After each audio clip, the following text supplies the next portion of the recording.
Hi guys, good evening. Welcome back once again to the EdWord. I'm your host Eddie, and in tonight's video I'll be doing my episode review and mid-season premiere reaction to, yes, it's back. Dun-dun-dun-dun-dun. I almost started singing the wrong song.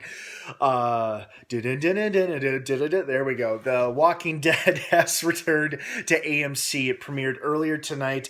It was so refreshing to have it back. Good episode. Good, solid beginning to a very promising second half of the season. It was great. It had some really uplifting moments. I know a lot of people are probably not going to like it as much as last year's mid-season premiere, which was like one of the best episodes of the series, in my opinion. This episode came pretty darn close to being second best, because this was just wow. Yeah, there was a lot going on, and we got a lot to talk about. Now, of course, as usual, it's been a while since I've done some episode reviews for anything, but just in case you've forgotten with these episode review videos, please be warned that this will be full of massive spoilers regarding the most recent episode of Walking Dead. If you have not seen the most recent episode, do not keep watching or listening to this video, as I will be discussing plot details and massive spoilers. So if you haven't watched it yet, go watch it, and then come on back and give this episode review video a listen to. That being said, you have been warned. Really, really good episode. Tied up a couple of loose ends. As sad as it was, Morgan finally learned the fate of poor Abraham and Glenn, and Spencer and Olivia, but especially Glenn and Abraham, because, Rick went into detail as to what happened to them and who killed them, of course. Now all of our communities have met. Hilltop, Alexandria, Kingdom. Now everybody's on the same page, even though not on the same page, but everybody has a general idea of what's going on, which is really an exciting premise, because you got some people who are more reluctant to fight, like Gregory and Ezekiel, then they have their reasons. Gregory is a spineless coward. It doesn't make him an evil man, it just makes him weak. Ezekiel is not necessarily a coward. I think he has his people's best interests at heart, even though, he's kind of just putting off an inevitable big problem. I can understand where he's coming from, and I can also understand the other characters' frustrations that they feel with him. But he did make a smart move in proposing that Daryl should stay at the Kingdom, because he was smart enough to realize that the Saviors would come to Alexandria looking for him, since they told him this is Daryl, who escaped from the Saviors recently, stuff like that. Wonderful to see him and Shiva again. I have been waiting to see that damn tiger ever since we first met her, going back to episode 2 of this season, and I certainly hope to see much, much more of her, and I'm sure we will. So it was great seeing those characters again, and it's nice seeing everybody meet everybody as well. It's a big team up kind of thing that's going on, even though a lot of people are reluctant or not willing to fight, others are. Like, perfect example is that Gregory isn't necessarily a reflection of all of the Hilltop residents. As we saw, they were all waiting for our characters when they got out of the building, and they said, hey, you guys are ready to fight? Well, so are we. We owe you our lives for more times we can count, and we're ready to fight if you're willing to train us. So, okay, that's promising. This was just a really strong episode that got us going in the right direction. It's setting us up for what's to come for the rest of the season. And it also, it answered a lot of questions, and then it also introduced some new questions. Who is this mysterious group at the end of the episode? Was that hooded figure the one with the hood over their face, holding the gun up to their face so you couldn't really see who they were except one eye? Was that Dwight? Because I watched that clip a couple of times where we just it's just like focusing on that hooded character aiming the gun at Rick, and I'm like, that could be Dwight. These could be defecting saviors. However, it seems unlikely, because a majority of the saviors, or at least the soldiers, Negan soldiers, are predominantly strong, tall men, where we had a lot of younger men and younger women mixed in this new gang. And why Rick was smiling was really interesting. Did he recognize somebody, or did he see this as a hopeful opportunity to recruit more to their cause? So it's an interesting concept. Introducing this new group of survivors. Who are they and what their intent is? I'm sure we'll find out soon enough. The opening scene kind of threw me off because it was like, oh no, Gabriel's going back to his old cowardly ways again. However, when Michonne and Rick, they first hear about it, they both actually jump to his defense instead of going on the offense, saying, oh, that traitor, that bastard, he took off and he took all our food. There may be, like, I see one of two possibilities. Number one, Gabriel has resorted to his old cowardly ways and lost his nerve, and he is taking all the food and he's going off on his own to just try to live on his own.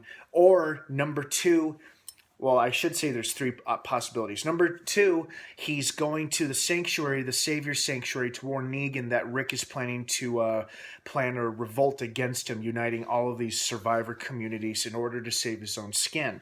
And I wouldn't put it past him. However, it seems unlikely considering how far he's come as a character, because it was only a year ago during last year's mid-season premiere where he found the courage within himself to fight back against the walkers that were taking over Alexandria, and gave that encouraging, inspiring little speech to the Alexandria people while they're hiding in the church, talking about how the Lord has given them the courage to take back their town. And then he has become a much more productive, much more respected member of the group. So for him to suddenly drop all that, it's possible. However, I think there may be more to it than we realize. Third possibility, he's taking all this food to somebody who said, hey, I want to help you guys take down the Saviors. And it's either Dwight, who's becoming dissatisfied with being second in command to Negan, and he's getting sick of seeing his boss constantly talk about banging his ex-wife. Or it could be another group of survivors who are obligated to serve the Saviors and they want to fight back as well. Or maybe he's taking some food to that person in the boat who has more weapons than we realize, or more resources. I don't know. We haven't seen him since the opening scene, but I'm sure we'll be seeing him soon, and hopefully we'll know more as to what Gabriel's up to and why he did what he did. Great episode. We saw all of our old characters back at it again.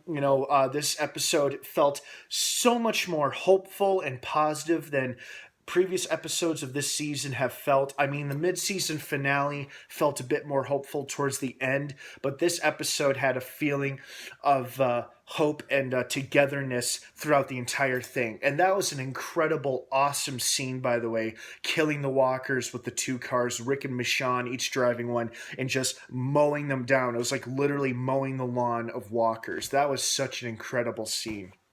And for those of you wondering, since when did Rosita become such an expert in dismantling or disabling bombs or explosives? We don't really know much of her backstory. I guess it's possible she served in the military, although it really hasn't come up, but I guess it's possible. I think it's also possible that, because she mentioned this going way back to season 5, how Eugene and other now dead characters that were a part of her group and Abraham's group and Eugene's group taught her a few miscellaneous things here and there. So it's possible Eugene or some other dead survivor, fellow survivor, at one point taught Rosita how to disable dynamite or explosives or something like that. I don't know if they'll get into that. It's just a theory I have, because I was watching with my family and a couple people did comments like, since when did she suddenly was able to dismantle a bomb? So it's hard to say, but it helps move the story along. And this is just really exciting stuff, knowing that they're finally going to say, F you to the Saviors, F you Negan. And, again, it was really smart of King Ezekiel to allow Daryl to stay behind, and that he even agreed to, and hope for two reasons: to protect himself and his friends, and to hopefully change the mind of the king himself. I feel like it's going to take a lot to change Ezekiel's mind. However, I think Richard will also be a big influence, because he wants to fight the Saviors as well, and I think he sees this as an opportunity to do so, because he seemed very excited or pleased at the possibility of fighting back. It's a good thing that Daryl stayed behind because, sure enough, as soon as those guys got back, the Saviors showed up. And I am surprised that it wasn't as large a force as I thought it would be. It was Simon and about 15 or 20 guys, and I guess I was expecting more men, but, they were just there to look for Daryl, and they did a the characters did a great job playing the ignorant card, like, what? Daryl's gone? I didn't know that. And it's a good thing that they didn't try to hide him there, because if they had found him, they probably would have executed. Oh, no, they would have executed him, because Simon said, we really need you guys to see him die. God, he is a bastard as well. You could see why Negan chose him to be his number 2 man, his right-hand man, because he's almost as nasty as Negan is. And it's just I hope we see more screen time of those two together, because we've seen Dwight and Negan together in different scenes. I'd love to see Simon and Negan have some more scenes interacting with each other. So that's what I thought. Overall, very good.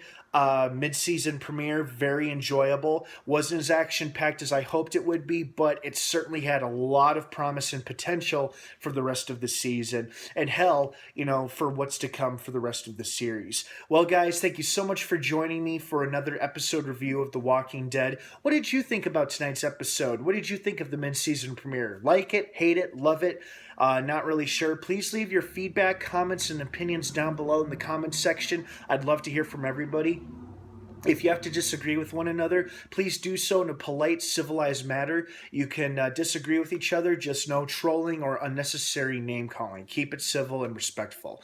All right, guys, thanks again for watching. Don't forget to subscribe to this channel for more episode reviews as we continue to follow Season 7 of The Walking Dead, which is back and premiering new episodes every Sunday night on AMC. And don't forget to check out my Facebook page in the description down below. I'll put a link there. I think you'll like what you see. Have a wonderful rest of the night. I hope you guys had a wonderful, safe weekend. Thanks again for watching. And of course, until next time, may the Force be with you.